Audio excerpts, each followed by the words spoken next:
Hi friends, ఇవాళ చెప్పబోయే video ఏంటంటే బిల్డింగ్ ఎదురుపక్క కాంక్రీట్ ఫ్లోరింగ్ ఎలా చేయాలి వీడియోలో చూడండి. ముందుగా 15 గంటలు ఇసుక కొలుసుకోవాలి.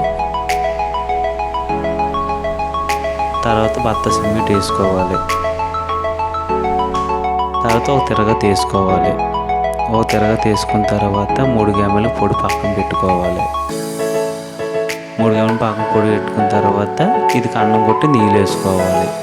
నీళ్ళు వేసుకున్న తర్వాత కంకర ఎక్కించుకోవాలి. ఎక్కించుకొని ఒక తిరగతి వెనక్కి వేసుకోవాలి.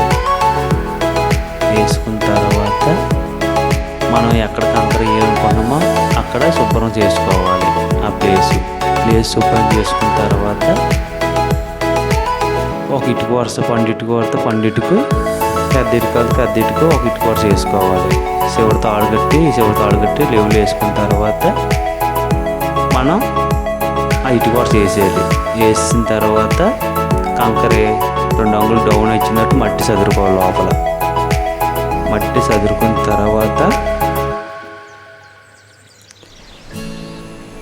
కొన్ని నీళ్ళు వేసుకోవాలి. వేసుకొని ఫుల్కి దింస కొట్టేయాలి. కొట్టేసిన తర్వాత మళ్ళీ కొన్ని నీళ్ళు వేసుకొని పైన కంకర పలసగా ఎక్కించుకోవాలి. కంకర ఎక్కించిన తర్వాత నీట్గా తాపితో సదిరి బద్ద కొట్టి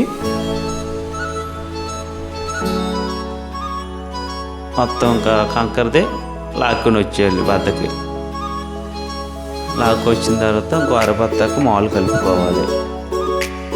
ఇది మనం పొడవు బట్టి మనం కలుపుకోవాలి. ఇది పొడవు వచ్చి ఫ్లోరింగ్ పొడవు 9 అడుగులు, అడ్డం 3 అడుగులు. తర్వాత ఫ్లోరింగ్ ఏమో పాయలు వేసుకొని పైన పాయలకు మామూలు లాక్కొని వచ్చే చెక్క తిప్పించిన తర్వాత ఫుల్గా ఆ ఫ్లోరింగ్ అంతా ఒండ్రు పెట్టేయాలి. తడుగుంటే ఒక 10 నిమిషాలు ఆగిన తర్వాత స్పాంజ్ కొట్టాలి.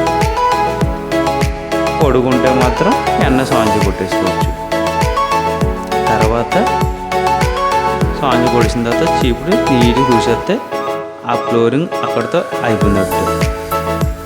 ఫ్లోరింగ్ అయిపోయిన తర్వాత శుభ్రంగా చీపు తుడుచుకుని ఇంకా మళ్ళా అక్కడికి ఏ పని వెళ్ళకుండా చూసుకున్న తర్వాత మనం వర్షం మొత్తం బరకలు అల్టే వేసుకోవాలి. ఇంకా ఫ్లోరింగ్ అక్కడితోనే కంప్లీట్ అయిపోయినట్టు. ఫ్రెండ్స్, ఈ వీడియో మీకు నచ్చితే సబ్స్క్రైబ్ చేయండి ఫ్రెండ్స్. నచ్చితే లైక్ చేయండి ఫ్రెండ్స్. మీ ఫ్రెండ్స్ వాళ్ళతోనే షేర్ చేయండి ఫ్రెండ్స్. మీరు షేర్ చేస్తే నేను ఇలాంటి వీడియోలు ఎన్నో చేస్తాను ఫ్రెండ్స్.